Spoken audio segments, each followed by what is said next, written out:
जय जगन्नाथ। आसंतु जानिबा आजिर पंचांग।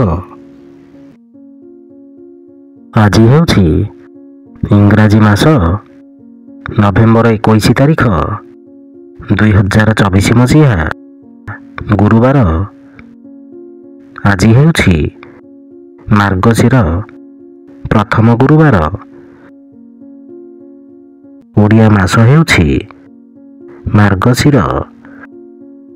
पक्ष हेउछि कृष्ण पक्ष। तिथि हेउछि षष्ठी।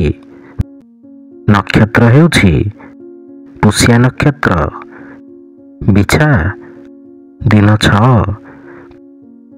पुरी को सूर्योदय समय हेउछि 6:02 और सूर्यास्त समय हेउछि 5:02। जय जगन्नाथ।